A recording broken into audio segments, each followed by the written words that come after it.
نحمده ونصلي على رسوله الكريم ما بعد فأعوذ بالله من الشيطان الرجيم بسم الله الرحمن الرحيم فمن حاجك فيه من بعد ما جاءك من العلم فقل تعالوا ندع أبناءنا وأبناءكم ونساءنا ونساءكم وأنفسنا وأنفسكم ثم نبتهل فنجعل لعنة الله على الكاذبين إن هذا لهو القصص الحق وما من إله إلا الله وإن الله لهو العزيز الحكيم فإن تولوا فإن الله عليم بالمفسدين سبحان ربك رب العزة عما يصفون وسلام على المرسلين والحمد لله رب العالمين اللهم صل على سيدنا ومولانا محمد وعلى آل سيدنا ومولانا محمد وعلى آله وأصحابه أجمعين معزز سامعین، سورہ آل عمران آیت نمبر 61، 62 اور 63 تلاوت کی ہیں۔ اللہ رب العزت ان آیات کے مطابق صحیح بیان کی توفیق عطا فرمائے اور ہمیں قرآن و سنت پر عمل کرنے کی توفیق عطا فرمائے۔ جیسا کہ اس سے قبل ہم پڑھ رہے ہیں، سن رہے ہیں کہ نصارہ کے شبہات کا جواب اللہ تعالیٰ اس مقام پر ارشاد فرما رہے ہیں۔ یعنی عیسائی حضرت عیسیٰ علیہ السلام اور حضرت مریم علیہ السلام سے متعلق جو سوالات اور شبہات رکھتے تھے، ان کے تسلی بخش جوابات دیے گئے۔ عیسیٰ علیہ السلام کو اللہ کا کلمہ اس لیے کہا گیا کہ وہ اللہ کے امر سے پیدا ہوئے۔ عیسیٰ علیہ السلام کی والدہ مریم نیک اور پاکیزہ خاتون تھی، اللہ نے اپنی قدرت کے اظہار کے لیے بنایا، اور اللہ تعالیٰ نے ان کو اتنی عفت عطا فرمائی کہ فرشتے ان سے بات کرتے تھے۔ پھر عیسیٰ علیہ السلام خود جب تشریف لائے تو جتنے بھی معجزات تھے، پرندے کی ہیئت بنا کر پھونک مارتے تو پرندہ بن جاتا، مادرزاد اندھے اور برس کے مریض کو حتیٰ کہ مردوں کو چھوتے تو وہ زندہ ہو جاتا۔ فرماتے یہ سب باذن اللہ ہے، اللہ کے حکم سے ہو رہا ہے، اور اللہ میرا بھی اور تمہارا بھی رب ہے، اس کی عبادت کرو، یہ سیدھا راستہ ہے۔ یہ ان کی دعوت تھی۔ پھر ان کے جب قتل کا پروگرام بنا تو اللہ تعالیٰ نے ان کو اٹھا لیا، یہ بھی اللہ تعالیٰ کا خاص کرم تھا۔ یہ ساری باتیں ہو رہی ہیں۔ اصل بات یہ ہے کہ ہجرت کا 10واں سال تھا، جو رسول اللہ صلی اللہ علیہ وسلم کی مبارک زندگی کا آخری سال ہے۔ اس سال میں نجران کا ایک قافلہ عیسائیوں کا رسول اللہ صلی اللہ علیہ وسلم کے پاس مدینہ منورہ آیا تھا۔ اس میں ان کے 2 بڑے پادری تھے اور تقریباً 70 کے لگ بھگ باقی افراد بھی تھے۔ یہ مدینہ منورہ میں ٹھہرے اور آپ صلی اللہ علیہ وسلم سے مناظرہ اور بحث و مباحثہ کرتے رہے، اور یہ سورہ آل عمران کی آیتیں اسی وقت نازل ہوئی، یعنی ہجرت کے 10ویں سال جب یہ قافلہ آیا اور انہوں نے یہ آپ صلی اللہ علیہ وسلم سے بحث و مباحثہ کیا۔ مسلسل وہ آتے رہے، اعتراضات کرتے، پھر حضور جواب دیتے، آیات نازل ہوتی۔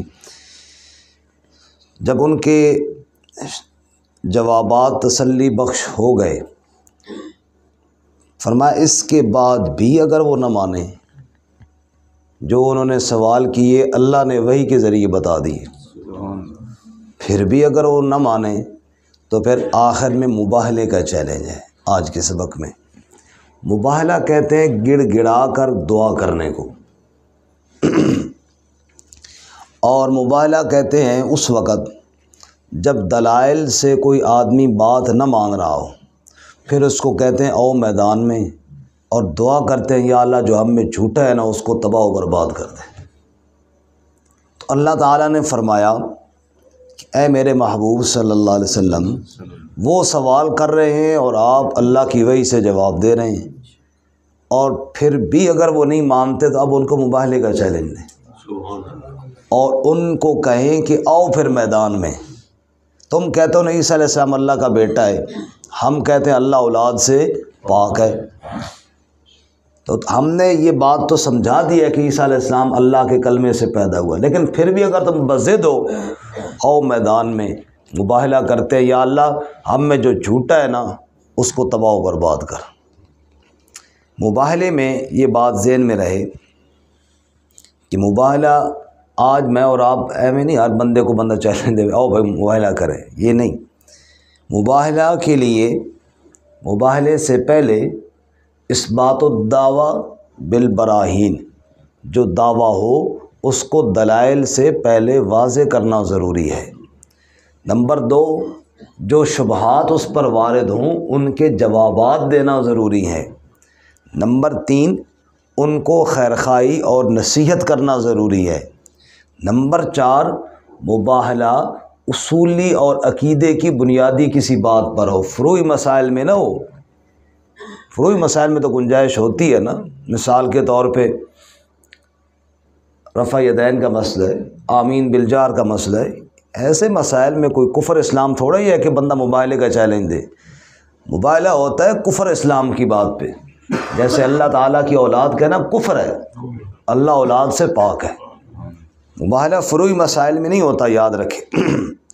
اور مباہلہ اس حکم میں ہوتا ہے جس میں 1% بھی شک نہ ہو، 100% یقینی بات ہو۔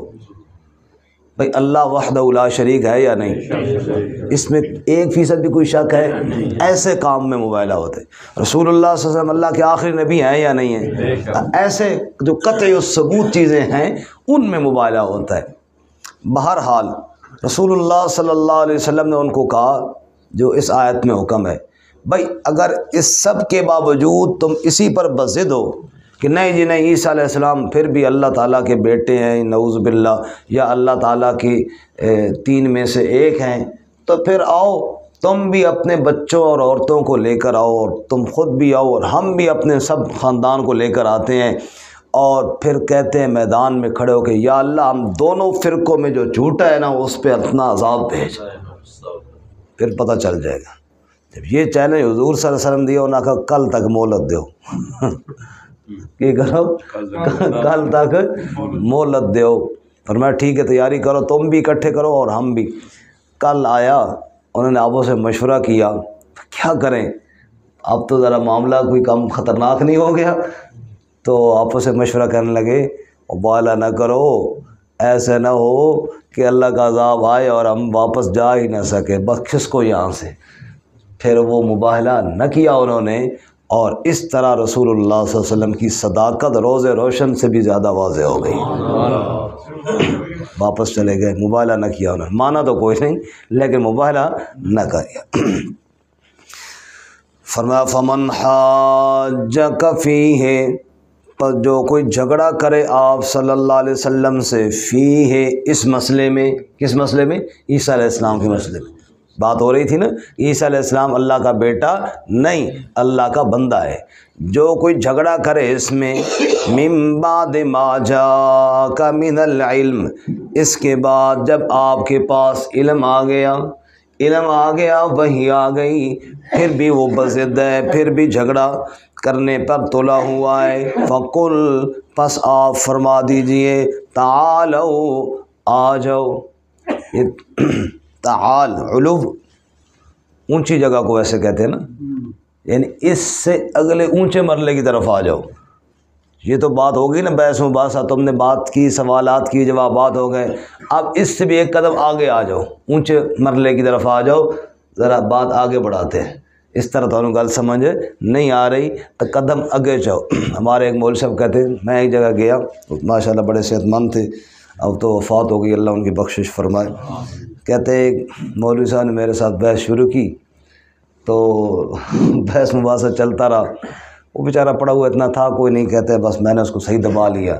جب بات ختم ہوئی نا، میں کہا ایک گل سن، کشتی نہ لڑ لیے ذرا، آخر میں یہ مقابلہ بھی ہو جائے کہ کشتی کون ہے۔ وہ کہتا ہے کشتی تو میں ویسے دیکھ کے آپ سے ہار گیا ہوں، کیونکہ آپ کی پوزیشن ماشاءاللہ ٹھیک ٹھاک ہے اور میں مر رہا ہوں۔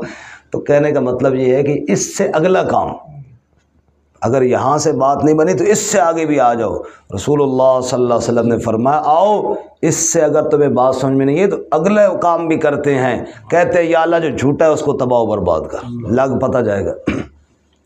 فرمایا تعالوا آ جاؤ، ندعو ابناءنا، ہم بلاتے ہیں اپنے بیٹوں کو، وابناکم، اور تم بلاؤ اپنے بیٹوں کو، ونساءنا، ہم بلاتے ہیں اپنی عورتوں کو، ونساءکم، تم بلاؤ اپنی عورتوں کو، وانفسنا، ہم خود آ جاتے ہیں اپنی جانوں کو پیش کرتے ہیں، وانفسکم، تم اپنی جانوں کو پیش کرو، ثم نبتہل، پھر مباہلہ کرتے ہیں، فنجعل لعنت اللہ علی الکاذبین، پھر اللہ کی لعنت کرتے ہیں جھوٹوں پر۔ آؤ پھر میدان میں۔ ان ھذا لہو القصص الحق، یہ کوئی قصہ کہانی ایویں نہیں، نعوذ باللہ، یہ سچی بات ہے، سچا بیان ہے، سچے واقعات ہیں جو اللہ سنا رہے ہیں۔ پھر نتیجہ کیا نکلا؟ وما من الہ الا اللہ، الہ اور کوئی نہیں، الہ صرف کون ہے؟ عیسیٰ علیہ السلام اللہ کا بندہ ہے، اللہ کے ساتھ الہ نہیں، عیسیٰ علیہ السلام اللہ کا بیٹا بھی نہیں۔ وما من الہ الا اللہ، الہ صرف اللہ ہی کی ذات ہے۔ وَإِنَّ اللَّهَ لَهُوَ الْعَزِيزُ الْحَكِيمُ، اور بے شک اللہ تعالیٰ غالب حکمت والا ہے، غالب بھی اللہ تعالیٰ ہے، حکمت والا بھی اللہ تعالیٰ ہے۔ فَإِن تَوَلَّوْا، پس اگر دلائل کے بعد مباہلے سے وہ بھاگ گئے، پھر بھی ایمان نہیں لاتے، فَإِنَّ اللَّهَ عَلِيمٌ بِالْمُفْسِدِينَ، پس بے شک اللہ تعالیٰ فساد کرنے والوں کو جانتا ہے۔ پھر معلوم ہے ان کے اندر شر اور شرارت موجود ہے، خام خواہ فساد پھیلانا چاہتے ہیں، اختلاف کرنا چاہتے ہیں، ورنہ تو بندے کے اوپر جب دلیل واضح ہو جائے پھر ضد نہ ہو تو بندے کو بات تسلیم کر لینی چاہیے۔ دیکھیں جی، یہ آیات ہم نے پڑھ لی ہیں، اور اس کے پچھلی آیات ہم پڑھتے آ رہے ہیں۔ پچھلی آیات اور اس اگلی آج کے سبق کو ملا کے بات وہی سامنے سمجھ میں آئی جو میں نے عرض کر دی ہے کہ بات عیسائیوں سے چل رہی تھی اور اللہ تعالیٰ کی الوہیت کے مسئلے میں چل رہی تھی۔ عیسیٰ علیہ السلام کو نعوذ باللہ وہ اللہ کا شریک اور اللہ کی اولاد کہتے تھے۔ اس بارے میں بات چل رہی تھی تو کلیئر کر دیا کہ کسی صورت میں بھی دلائل سے بھی بات ثابت ہے کہ عیسیٰ علیہ السلام اللہ کی اولاد نہیں، اور مباہلے سے بھی ثابت ہو گیا کہ عیسیٰ علیہ السلام اللہ کی اولاد نہیں۔ لہٰذا سب کو متفق کا عقیدہ یہ رکھنا چاہیے اللہ اولاد سے پاک ہے۔ ہمارے ہاں بدقسمتی سے فرقہ واریت بہت زیادہ ہے، اصل مسئلے کو تو ہم چھوڑ دیتے ہیں، نیا کٹا کھل جاتا ہے، بات کہیں اور ہو رہی ہوتی ہے۔ بات تو یہ ہو رہی ہے نا جو اللہ تعالیٰ کی وحدانیت تھی، وہ بات تو رہی اپنی جگہ پہ۔ ہم نے مباہلے والی اس آیت کو لے کر ساتھ ایک روایت میں بھی سناتا ہوں، ان کو ملا کر 5 تن پاک ثابت کیے اور باقی سارے صحابہ کا رد کرنا شروع کر دیا، ایک نیا طوفان کھڑا کر لیا۔ پہلے حدیث سنیے، مسلم شریف میں حدیث ہے، عن عائشہ رضی اللہ تعالی عنہا، سیدہ عائشہ صدیقہ رضی اللہ تعالیٰ عنہ روایت کرتی ہیں، فرماتی ہیں رسول اللہ صلی اللہ علیہ وسلم نکلے، آپ صلی اللہ علیہ وسلم پر سیاہ چادر تھی جو بالوں سے بنی ہوئی تھی، چادر حضور نے کی ہوئی ہے۔ فجاء الحسن فادخلہ، حضرت حسن تشریف لائے، آپ صلی اللہ علیہ وسلم نے چادر کے اندر ان کو داخل کر لیا۔ ثم جاء الحسین، پھر حسین رضی اللہ عنہ تشریف لائے، ان کو بھی چادر میں داخل کر لیا۔ پھر فاطمہ اور علی رضی اللہ تعالیٰ عنہما تشریف لائے، ان کو بھی داخل کر لیا۔ ثم قال، پھر فرمایا انما یرید اللہ لیذھب عنکم الرجس اہل البیت ویطہرکم تطہیرا۔ اللہم ہؤلاء اہل بیتی، اے اللہ یہ میرے اہل بیت ہیں، یہ میرے گھر والے ہیں، اللہ نے ارادہ کیا ہے گندگی کو میرے اہل بیت سے دور کرنے کا۔ اب ذرا دھیان کرنا، حضور صلی اللہ علیہ وسلم چادر میں، حضرت علی رضی اللہ عنہ بھی چادر میں، حضرت فاطمہ رضی اللہ تعالیٰ عنہ بھی چادر میں، حضرت حسن رضی اللہ عنہ بھی چادر میں، حضرت حسین رضی اللہ عنہ بھی چادر میں۔ کتنے بندے ہو گئے جی؟ بس کہتے ہیں اس کے علاوہ جو چادر چو باہر او تو فارغ، نعوذ باللہ من ذالک، نعوذ باللہ۔ اب ذرا انصاف کے ساتھ سوچئے، اس حدیث کو روایت کس نے کی ہے؟ سارے بولو کس نے کی ہے؟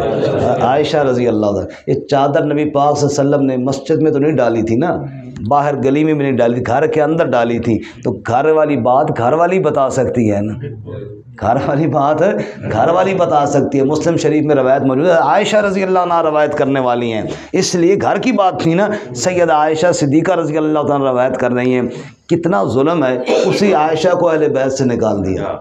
اب میں آپ کو بات سمجھاؤں تو بات بڑی ضد نہ ہو تو سمجھ میں آئے گی۔ دیکھیے ازواج مطہرات تو تھیں نبی پاک کے گھر میں، وہ تو اہل بیت تھیں، ازواج مطہرات نہیں، اہل بیت میں تو اور کون ہے؟ بندہ نہیں سناؤ جی گھر والے نہ کی حال نہیں، اہل کا معنی والے، بیت کا معنی گھر، گھر والے۔ تو بندہ سب سے پہلے گھر والی سے مراد کون ہوتا ہے؟ بیوی سب سے پہلے مراد ہوتی ہے نا۔ جب بندہ آ کے اہل بیت جو ہے بیوی نہیں، گھر والی نہیں، تو پھر اور کون ہے گھر والی؟ گھر والی سب سے پہلے اہل بیت ہے۔ یہاں پہ میں اکثر وہ ایک لطیفہ تنی بات عرض کرتا ہوں، جو کہتا ہے نا ازواج مطہرات اہل بیت نہیں، اس نو آگو تو جنے دا پتر بڑھنا، آج ون گھر اپنی زنانے نو آگ تو میری گھر والی نہیں،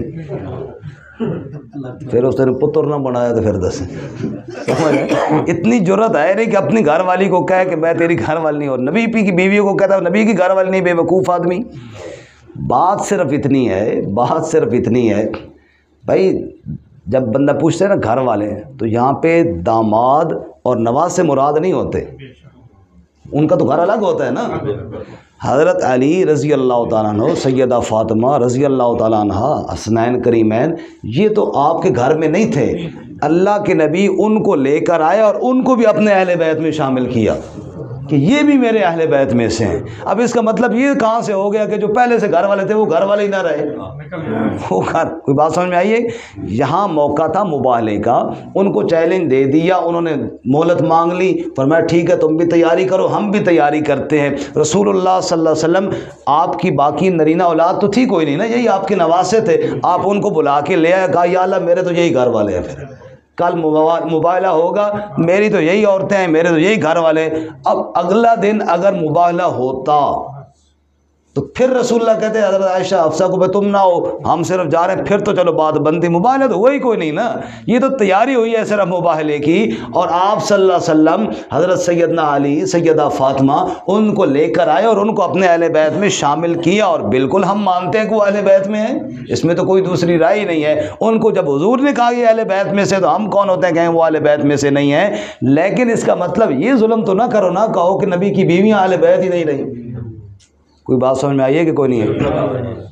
پھر ایک بڑا مشہور اعتراض یہ ہوتا ہے، او جی اچھا پھر صرف فاطمہ کو کیوں بلا کے؟ زینب، رقیہ، ام کلثوم، جو تیسری تین باقی بیٹیاں تھیں، ان کو کیوں نہیں بلا کے لائے؟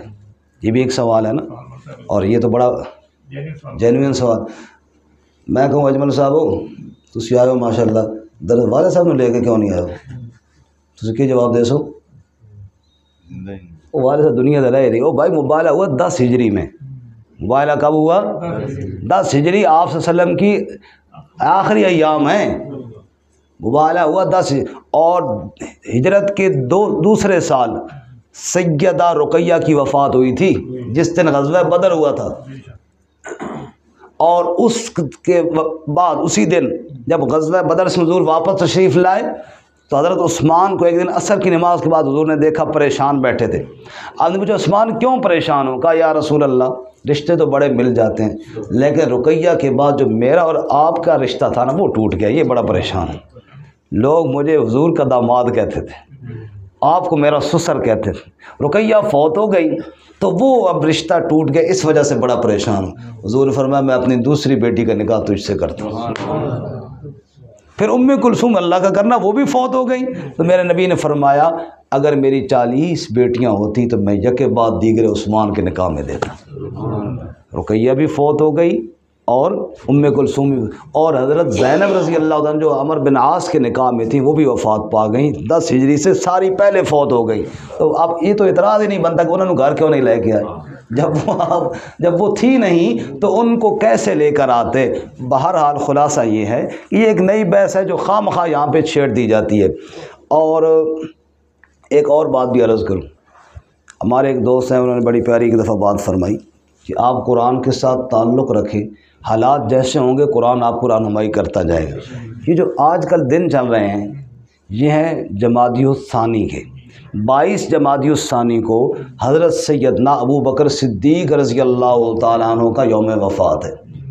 اب اہل تشیع حضرات چونکہ جیسے یہاں پہ انہوں نے ڈنڈی ماری ہے، اب وہ چاہتے یہ ہیں کہ ہر جگہ باقی اصحاب کو نعوذ باللہ ان کو کھینچا جائے، تو حضرت سیدنا صدیق اکبر کا یوم وفات ہے۔ ان 22 جمادی الثانی سے پہلے، یہ جمادی الثانی کا مہینہ ہے نا، آج کل آپ دیکھیں امام باڑوں میں پروگرام چل رہے ہیں ایام فاطمی کے نام سے، سوشل میڈیا والے حضرات تو اور خوب جانتے ہیں، فیس بک پہ اور ایام فاطمی، اور بار بار یہ کہتے ہیں فاطمہ کے دشمنوں پہ لعنت، فاطمہ کے دشمنوں پہ لعنت، اور وہاں محفلوں میں جا کے کیا کہتے ہیں، نعوذ باللہ ابو بکر نے فاطمہ کا حق مارا تھا، نعوذ باللہ۔ تو گویا کہ لعنت کر رہے ہیں حضرت ابو بکر صدیق رضی اللہ عنہ پہ، اور حضرت عمر نے نعوذ باللہ دروازہ گرایا تھا، حضرت عمر نے ان کا جناب بچہ ضائع کر دیا تھا، حضرت علی کے گھر کو آگ لگا دی تھی، یعنی نعوذ باللہ معاذ اللہ اس طرح پیش کر رہے ہیں خلفائے ثلاثہ کو، ابو بکر، عمر اور عثمان کو، جیسے نعوذ باللہ معاذ اللہ جیسے کوئی بہت بڑے کوئی ظالم بادشاہ تھے اور ظلم کرتے رہے، اور وہ بھی نبی کی بیٹی پہ، اور وہ بھی نبی صلی اللہ علیہ وسلم کی بیٹی پہ ظلم کرتے رہے، جس نبی پر سب کچھ لٹایا، جس نبی پر سب کچھ لٹایا۔ اچھا، حضرت فاطمہ کی ایک بیٹی ہے نا کلثوم، حضرت فاطمہ کی بہن بھی کلثوم ہے جو حضرت عثمان کے نکاح میں تھی، چونکہ حضرت فاطمہ اور کلثوم کا آپس میں پیار تھا، بہنوں کا ہوتا ہے آپس میں پیار، انہوں نے اپنی بیٹی کا نام بھی کیا رکھا، کلثوم۔ حضرت عمر رضی اللہ تعالیٰ عنہ نے حضرت علی رضی اللہ تعالیٰ عنہ سے کہا، علی میں عمر کے اس حصے میں ہوں کہ اب مجھے شادی کی ضرورت نہیں، لیکن میری بیٹی حفصہ نبی پاک کے نکاح میں تھی، میں نبی پاک صلی اللہ علیہ وسلم کا سسر تھا، اللہ کے نبی میرے داماد تھے، اب میں یہ چاہتا ہوں اگر آپ اپنی بیٹی کلثوم کا نکاح میرے ساتھ کر دیں تو وہ نسبت جو میری نبی سے تھی وہ اس خاندان سے پھر میری جڑ جائے گی، تو یہ قیامت والے دن میرے لیے نجات کا باعث بن جائے گی۔ یہ تو ان کی محبت تھی۔ حضرت علی رضی اللہ تعالیٰ عنہ نے بات کی تو وہ مان گئیں اور انہوں نے نکاح کر دیا۔ حضرت کلثوم جو عمر میں حضرت عمر سے بہت چھوٹی تھیں، صرف نسبت قائم کرنے کے لیے، ورنہ تو انہوں نے کہا میری تو اب زندگی گزر گئی ہے، میں نے تو دنیا سے عنقریب چلے جانا ہے، تو کہا جی ٹھیک ہے۔ اب اس کو آج کل کے دنوں میں یہ پیش کرتے ہیں کہ نعوذ باللہ فاطمہ کی ایک بیٹی کو زبردستی اٹھا کر لے گئے تھے، نعوذ باللہ معاذ اللہ۔ یہ اہل بیت کی عصمت دری کا ایک بہت بڑا ظلم پیش کرتے ہیں۔ کتنا بڑا ظلم ہے کہ ایسے پیش کیا جائے ان کو جو نبی پاک صلی اللہ علیہ وسلم کے ساتھ رہتے تھے، کہ انہوں نے نعوذ باللہ ساری زندگی کا گویا کہ مشن یہی بنایا ہوا تھا کہ نعوذ باللہ نبی کی بیٹی اور نبی کے داماد سیدنا علی حیدر کرار کے ساتھ دشمنی کرنی ہے۔ تو یہ ساری باتیں غلط ہیں، بندہ عقل سے بھی تو کچھ سوچے نا۔ ایک ہوتی ہے روایت، ایک ہوتی ہے درایت۔ روایت کہتے ہیں جو بات روایت لکھی، ایک تو روایات نے بیڑا غرق کیا ان کے پیچھے لگ کے، دوسری بات یہ ہے کہ بندے نے اللہ نے یہ کھوپڑی اوپر لگائی ہے نا، بندہ یہ بھی تو سوچے کہ یہ بات ممکن بھی ہے کہ نہیں۔ 2-4 منٹ آج زیادہ لگ جائیں، خیر اتوار کا دن ہے۔ ایک درایت ایک بات یاد آئی، بڑے لطیفے والی بات، کیونکہ ساتھ ساتھ خوش طبی ہوگی نا تبھی بات سمجھ میں آئے گی، کیونکہ لڑائی تو کر نہیں رہے ہم۔ ایک آدمی اس نے شکار میں ایک چڑیا کو پکڑ لیا، کس کو؟ چڑی پوچھے وہ کی کر سے میں نے اسے کہا کھاسا پکا کے. او اللہ دے بندے تو نے کیا کچھ کھایا؟ مرغیاں کھائی ہیں، بھینسیں کھائی ہوں گی، بکرے کھائے ہیں، میں اتنی سی چڑی کیا بنے گا؟ تو اگر مجھے چھوڑ دینا تو میں تجھے حکمت کی 3 باتیں بتاؤں گی، مزے کرے گا ساری زندگی. پہلی بتاؤں گی ادھر تیرے ہاتھ میں، دوسری بتاؤں گی اڑ کے دیوار پہ بیٹھوں گی، اور تیسری درخت پہ. اور کہا 10 بھائی. کہا پہلی بات یہ ہے اگر کوئی دعویٰ کرے نا تو فوراً نہ ماننا، فلاں جگہ تو لکھا فلاں، پہلے اس درایت کے دماغ کے ترازو پہ اس کو تولنا کہ یہ بات ہو بھی سکتی ہے یا نہیں، اس کے بعد تسلیم کرنا. سوچے سمجھے بغیر کسی کی بات کو تسلیم.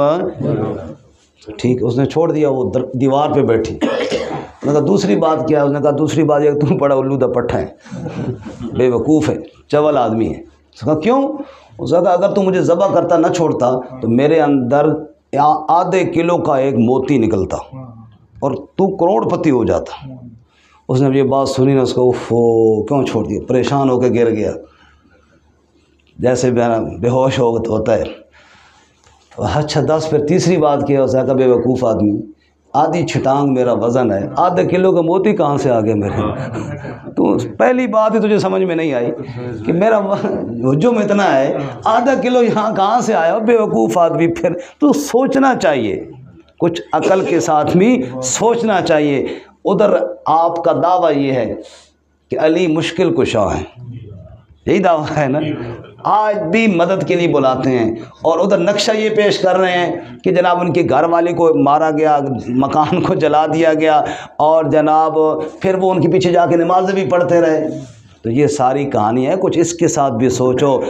آج میں کتنا ہی غریب ہوں، کتنا ہی کمزور ہوں، اللہ نہ کرے میرے گھر پہ کوئی ہاتھ ڈالے نا، میں کہوں گا میں کٹ جاؤں. بھائی میں نے اب جی کر کیا کرنا ہے، میں نے اب جی کر کیا کرنا ہے؟ نعوذ باللہ. آپ خود سوچیں، اگر ام کلثوم علی کی بیٹی ہیں رضی اللہ تعالیٰ عنہ، فاطمہ علی کی اہلیہ ہیں، نبی پاک صلی اللہ علیہ وسلم کی بیٹی ہیں، فاطمہ کے اوپر دروازہ گرا کے ان کا نعوذ باللہ حمل بھی ضائع کر دیا ہو، اور ام کلثوم کو اٹھا کے لے گئے ہوں، اور علی کے گھر کو آگ لگا دی گئی ہو، یہ سب کچھ ہو گیا ہو، تو پھر علی پھر جا کے پیچھے نماز پڑھ رہے ہیں ان کے؟ یہ بات کوئی عقل مانتی ہے؟ کچھ درایت کو بھی استعمال کرو، اس دماغ کو بھی استعمال کرو. اور آج کل آپ دیکھیں گے آنے والے وقتوں میں جیسے محرم کے اندر حالات بگڑتے ہیں، یہ جمادی الثانیہ میں عن قریب پھر یہ ہونے والا ہے، یہ ایک چال کے ساتھ پھر چلی جا رہی ہے. صرف دن یہ چل رہے تھے تو میں نے ضمناً یہ بات کر دی کہ اللہ تعالیٰ ان شرور سے ہماری حفاظت فرمائے، اور ہمیں قرآن و سنت کی روشنی میں اپنے عقائد کی اصلاح کی توفیق عطا فرمائے. ہم یہ کہتے ہیں نبی پاک صلی اللہ علیہ وسلم کی نسبت جس چیز کے ساتھ ہو جائے اس کا احترام کرو. میں نے جمعہ والے دن بھی عرض کیا، بھئی ریاض الجنہ میں نفل پڑھنے کے لیے ہم تڑپتے ہیں، حالانکہ وہ بھی ایک زمین کا ٹکڑا ہی تو ہے. کیوں اتنی عزت ملی؟ میرے نبی کے قدم وہاں بار بار لگتے تھے. ما بین بیتی و منبری روضۃ من ریاض الجنہ، رب نے اسے جنت کا ٹکڑا بنایا ہے. ارے جس جگہ اور زمین کی نسبت میرے نبی کے ساتھ ہو جائے اللہ اس کو عزت دیتے ہیں. فاطمہ کی عزت کیوں نہیں ہے؟ علی کی عزت کیوں نہیں ہے؟ حسنین کی عزت کیوں نہیں ہے؟ سارا جہان قربان فاطمہ کی جوتیوں پر، سارا جہان قربان علی کی جوتوں پر. لیکن خدا کے لیے اتنا ظلم تو نہ کرو کہ نبی پاک کے خلفاء جنہوں نے سب کچھ لٹایا آج بھی نبی کی پیرو میں ہیں، اور حضور صلی اللہ علیہ وسلم آ رہے ہیں، دایاں ہاتھ ابو بکر کے کندھے پہ رکھا ہے، بایاں عمر کے کندھے پہ رکھا ہے. ایک صحابی دیکھ کر ہنس پڑتا ہے، واہ جی کیسے آ رہے ہو؟ حضور فرماتے ہاکذا نبعث یوم القیامہ، ہنستا کیوں ہے؟ ہم قیامت کے دن بھی اسی طرح اٹھ کر جائیں گے. صحابی کہتے ہیں مجھے یہ بات اس وقت سمجھ آئی جب میں نے تینوں قبروں کو دیکھا. میں نے کہا واقعی ایسے اٹھیں گے، اکٹھے سوئے ہوئی ہیں اور پھر اکٹھے اٹھ کے جائیں گے. جو اتنی عظمت والے ہیں ان پر اتنا جھوٹ تو نہ بولو، اور لوگوں کے سامنے ایک فرقہ واریت پھیلانے کے لیے ان مقدس ہستیوں کو اتنا تو نہ رنگے تو جن کے بارے میں قرآن نے کہا